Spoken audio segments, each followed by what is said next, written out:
बांग्लादेश एक बार फिर हिंसा की आग में जलता हुआ दिखाई दे रहा है। पूर्व प्रधानमंत्री शेख हसीना की सत्ता के खिलाफ आंदोलन की पहचान बने युवा नेता शरीफ उस्मान हादी की मौत ने पूरे देश को हिलाकर रख दिया है।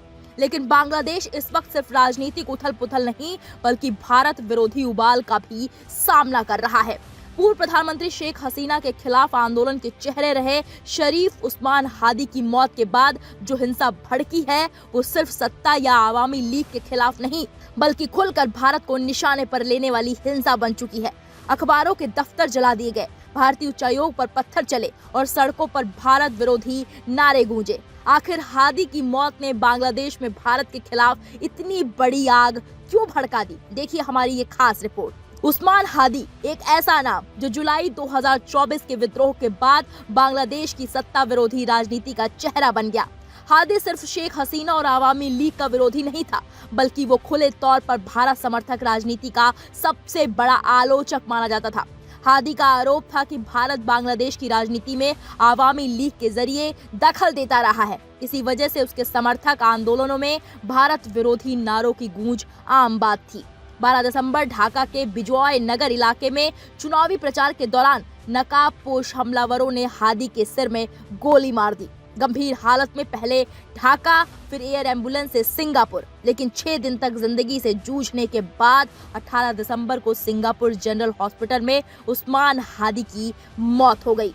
मौत की खबर फैलते ही ढाका की सड़कों पर गुस्सा फूट पड़ा। शाहबाग चौराहे पर हजारों लोग जमा हुए, नारे लगे, तुम कौन हो, मैं कौन हूँ, हादी हादी।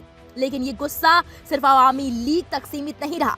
भीड़ ने देश के सबसे बड़े अखबार प्रोथोम आलो के दफ्तर पर हमला कर दिया। कई मंजिलों में तोड़फोड़, फर्नीचर और दस्तावेज बाहर निकालकर आग लगा दी गई। उसके बाद डेली स्टार के दफ्तर को भी निशाना बनाया गया। दरअसल ये दोनों अखबार भारत के अच्छे रिश्तों के समर्थक माने जाते हैं। इसी वजह से प्रदर्शनकारियों ने इन्हें भारत समर्थक मीडिया बताकर निशाना बनाया। हिंसा यही नहीं रुकी, राजशाही में आवामी लीग के दफ्तर को आग लगा दी गई और देर रात चटगांव में भारत उच्चायोग के बाहर उग्र प्रदर्शन हुआ। यहाँ प्रदर्शनकारियों ने भारतीय दूतावास पर पत्थरबाजी की और नारे लगाए, भारतीय आक्रमण को ध्वस्त करो, भारत बांग्लादेश छोड़ो। यानी साफ है कि हादी की मौत के बाद हिंसा का रुख सीधे सीधे भारत की ओर भी मुड़ गया है। एक्सपर्ट्स का मानना है कि हादी समर्थक गुट बांग्लादेश में भारत के प्रभाव को सबसे बड़ी समस्या मानते हैं और इसी वजह से हादी की हत्या को भारत समर्थक ताकतों की साजिश बताकर गुस्सा भड़काया जा रहा है। हालात बिगड़ते देख अंतरिम सरकार के प्रमुख मोहम्मद यूनुस को आपात बैठक बुलानी पड़ी। राष्ट्र के नाम संबोधन में यूनुस ने लोगों से शांति बनाए रखने की अपील की। हादी को जुलाई विद्रोह का निडर योद्धा और शहीद बताते हुए उन्होंने कहा, जो ताकतें उनकी आवाज दबाना चाहती थी उन्हें हराया जाएगा। इतना ही नहीं, बांग्लादेश सरकार ने राष्ट्रीय शोक की घोषणा की, मस्जिदों में विशेष प्रार्थनाएं और हादी के हत्यारों को जल्द पकड़ने का वादा किया। लेकिन सवाल अब भी कायम है, क्या हादी की मौत बांग्लादेश में भारत विरोधी राजनीति को और मजबूत करेगी? क्या भारतीय ठिकानों पर हमलों का खतरा बढ़ेगा? और क्या ये हिंसा भारत बांग्लादेश रिश्तों को एक नए संकट की ओर ले जाएगी?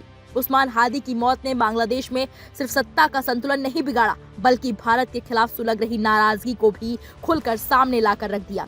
अब सबसे बड़ा सवाल यही है, क्या अंतरिम सरकार इस भारत विरोधी हिंसा पर काबू पा पाएगी या बांग्लादेश एक और बड़े राजनीतिक संकट की ओर बढ़ रहा है? इस मामले पर आपकी क्या राय है? हमें कमेंट बॉक्स में जाकर जरूर बताइए।